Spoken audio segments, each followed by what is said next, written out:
This channel does not promote any violent, harmful, or illegal activities. All content provided by this channel is meant for an educational purpose only. বাদুড়ে হাড়হিম হত্যাকাণ্ড, নিখোঁজ ভোটারের packet বন্দি টুকরো করা দেহ উদ্ধার পুলিশের। বিএলও ও তার বন্ধুর বিরুদ্ধে খুনের অভিযোগ। দেহ টুকরো টুকরো করে প্যাকেটে ভরে খালে ভাসিয়ে দেওয়া হয় বলে জেরায় জানে police. UEN Jaipur is a perfect target for prospective students aspiring for good jobs, good education with future-ready skills. জিজ্ঞাসাবাদের পর বাদুড়িয়ায় বিভিন্ন ব্রিজের তলা থেকে এবং খাল থেকে দেহাংশ উদ্ধার। আর একবার আপনাদের জানিয়ে রাখি, বাদুড়িয়া হাড়হিম হত্যাকাণ্ড, নিখোঁজ ভোটারের প্যাকেট বন্দি টুকরো করা দেহ উদ্ধার। আরো জানবো কি জানা যাচ্ছে এই বিষয়ে। নূর আমাদের প্রতিনিধি আমাদের সঙ্গে রয়েছে। নূর, দেখো কমলেশটা, তোমাকে প্রথমে জানিয়ে রাখবো, বাদুড়িয়ার চাতরা গ্রাম পঞ্চায়েতের পাপিলিয়া গ্রামে এখানে কিন্তু হাড়হিম করা ঘটনা ঘটেছে। কি ঘটনা ঘটেছে? এখানে এসআইআর এর নথি দিতে হবে বলে AER পরিচয় দিয়ে নাসির আলী নামে একজন ভোটারকে ডাকা হয়। তারপর থেকে কিন্তু এই নাসির আলী নিখোঁজ হয়ে যান।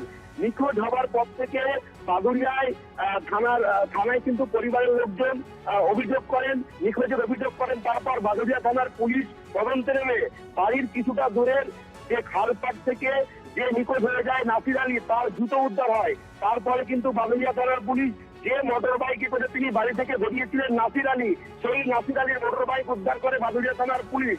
তারপর কিন্তু পুলিশ তদন্তে আরো গতি আনে।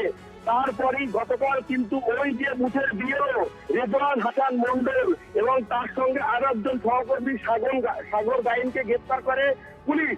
গ্রেপ্তারের পর একেবারে তাদেরকে কিন্তু জেরা করা হয়। জেরায় কিন্তু তারা স্বীকার করেন ওই যে ভোটার নাসির আলীকে তারা কিন্তু খুন করার পর বাদুড়িয়ার বিভিন্ন এলাকায় একেবারে খালপাড় এবং ব্রিজের তলায় তার দেহ টুকরো টুকরো করে একেবারে প্যাকেট বন্দি করে বিভিন্ন জায়গায় তারা কিন্তু ফেলে দেয়। এই নিয়ে কিন্তু আমরা পুলিশের কাছে জানতে চেয়েছিলাম কি কারণে এই ব্যক্তি খুন করা হলো, কিন্তু এখনো পর্যন্ত খুনের কারণে স্পষ্ট নয়। পরিবারের সঙ্গে আমরা কথা বলি, কিন্তু পরিবার কোন রকম কি কারণে খুন করা হয় আপাতত ধন্যবাদ। আমার স্বামীর সঙ্গে কারোর কোনো ঝগড়া অশান্তি কোনো শত্রুতা কিছুই নেই। স্বামীর বন্ধু ছিল, তাই তো? হ্যাঁ। আর আপনি কি চিনতেন রিজওয়ানকে? আমি ওইভাবেই চিনতাম, স্বামীর বন্ধু হিসাবে। শাস্তি চাই, আমার স্বামীর প্রতি যে অত্যাচার করেছে তার উপর শাস্তি চাই। আমার ছোট মামা নাসির আলী, তাকে সোমবার এসআইআর এর নাম ভুল আছে বলে তাকে ডেকে নিয়ে যায়। ডেকে নিয়ে সোমবার থেকে সে নিখোঁজ। ওর কিছু টুকরো লাশ পাওয়া গেছে চাতরা ব্রিজের তলা থেকে তুলেছে, প্যাকেটে করে তুলেছে। 3টে প্যাকেটে ছিল, 3টে প্যাকেটে তার লাশের টুকরো, বডি পাওয়া যায়নি। মাথা এখনো কোনো জায়গায় খুলতে গেছে প্রশাসন। ওর হাত পা। মহারাষ্ট্রের পুরুলিয়ার তরুণের মৃত্যু কিভাবে হলো? বাংলায় কথা বলার জন্য নাকি অন্য কোনো কারণ? সেই দরজাতেই সরগরম রাজ্য রাজনীতি। পুরুলিয়ায় সুখেন মাহাতোর বাড়িতে যান অভিষেক বন্দ্যোপাধ্যায়। পরপর এই ধরনের ঘটনায় প্যাটার্ন দেখছেন তিনি। বিজেপি শাসিত রাজ্যে এই ধরনের ঘটনা ঘটছে বলেও তার অভিযোগ। পাল্টা বিজেপির প্রশ্ন, বাংলায় কর্মসংস্থানের সুযোগ কোথায়? গত 6 মাস 8 মাসে যে প্রবণতা আমরা দেখতে পাচ্ছি, যে প্যাটার্ন আমরা লক্ষ্য করছি, সেটা ভয়ঙ্কর। আর অন্য রাজ্যগুলোতে তো হচ্ছে না, এটা খালি বিজেপি শাসিত রাজ্যগুলোতে হচ্ছে।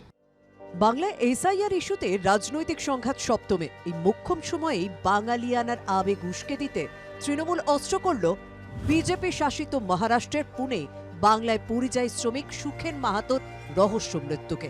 প্রতিবাদের সুরটা বেঁধে দিয়েছিলেন মমতা বন্দ্যোপাধ্যায়। শুক্রবার তৃণমূলের দলের second in command Abhishek Bandyopadhyay সোজা পৌঁছে গেলেন পুরুলিয়ার বড়া বাজারে নিহতের পরিবারের পাশে দাঁড়াতে। সমবেদনা জানিয়ে আইনি সাহায্যের আশ্বাস দিয়ে পরিযায়ী মৃত্যুতে রাজনৈতিক আক্রমণের লক্ষ্যবস্তুতে নিয়ে এলেন বিজেপিকে। চ্যালেঞ্জ ছুড়লেন বিজেপি শাসিত মহারাষ্ট্র সরকার ও পুরুলিয়ার বিজেপি সাংসদকে।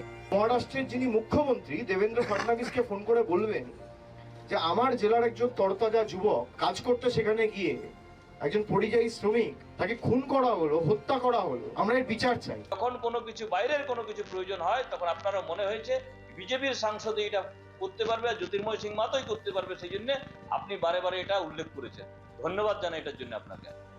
সুখেনের বাড়ি যেখানে পুরুলিয়ার বড়া বাজারে সেই বাধাডিহি গ্রামে শোকের আবহ।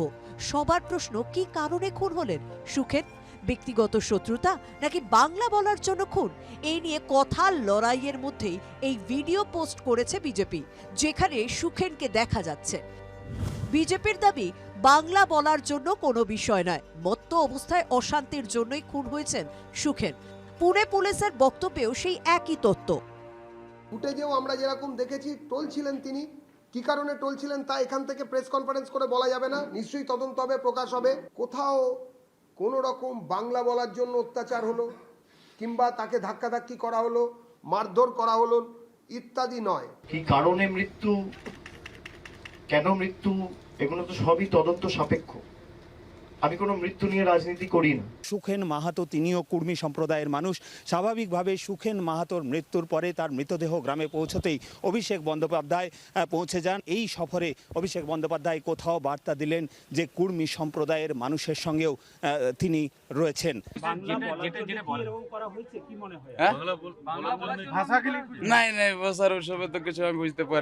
আপনারা ফিরে যেতে চাইছেন না, কি বলবেন? এই না, আমি তো বললাম যে আমি আর ফিরে যাব না, আমার এখানে কিছু কামের ব্যবস্থা এখানে করে দাও। এদিকে সুখেনের মৃতদেহ যখন তাদের গ্রামের বাড়িতে ফিরছে, তখনও ভিন রাজ্যে যাওয়ার ট্রেন ধরার ভিড় পুরুলিয়া স্টেশনে। পুরুলিয়াতে সেরকম তো কাজ পাওয়া যাচ্ছে না যে এখানে থেকে 2 পয়সা করবো। কি জন্য যাচ্ছ? কি জন্য যাচ্ছ? কাজ করতে। এখানে কি কাজ নেই? না, এখানে পুরুলিয়া পশ্চিম বাংলার ভিতরে কোনো কাজ নেই। মূল সমস্যাটা আসলে কর্মসংস্থানের। পর্যাপ্ত শিল্পোৎপাদনের সুযোগ না থাকলে কর্মসংস্থানেরই বা সুযোগ আসবে কোত্থেকে? শুধু ভাতায় কি আর সংসারের পেট চলে? হীরক মুখোপাধ্যায় ও তপন হালদারের রিপোর্ট, TV9 বাংলা। রাজ্যের মুখ্য সচিব ও অর্থ সচিবকে আদালত অবমাননার নোটিশ। 7 দিন পরেও সুপ্রিম কোর্টের ডিএ রায় কার্যকর না করার অভিযোগ। মুখ্য সচিব নন্দিনী চক্রবর্তী ও অর্থ সচিব প্রভাত মিশ্রকে অবমাননার নোটিশ। আদালত অবমাননার অভিযোগে দুজনকে নোটিশ দিয়ে মামলাকারীদের। এবার ওয়েদার আপডেটের দিকে নজর রাখা যাক। বসন্তের শুরুতেই চড়া রোদের তেজ। কালই 30 ডিগ্রি সেলসিয়াসের ঘরে কলকাতার পারদ। পশ্চিমাঞ্চলে ইতিমধ্যেই 30 ডিগ্রি পার সর্বোচ্চ তাপমাত্রা। দিনে গরম, রাতেও হারানোর পথে ঠান্ডার অনুভূতি। আগামী সপ্তাহে 19 ডিগ্রি ছুঁয়ে ফেলবে কলকাতার রাতের তাপমাত্রা। ফেব্রুয়ারির শেষ সপ্তাহে আরও চড়তে পারে পারদ। আর একবার আপনাদেরকে জানিয়ে রাখি, বসন্তের শুরুতেই চড়া রোদের তেজ। কালই 30 ডিগ্রি সেলসিয়াসের ঘরে কলকাতার পারদ। পশ্চিমাঞ্চলে ইতিমধ্যেই 30 ডিগ্রি পার সর্বোচ্চ তাপমাত্রা। দিনে গরম, রাতেও হারানোর পথে ঠান্ডার অনুভূতি। আগামী সপ্তাহে 19 ডিগ্রি ছুঁয়ে ফেলবে কলকাতার রাতের তাপমাত্রা। ফেব্রুয়ারির শেষ সপ্তাহে আরও চড়তে পারে পারদ।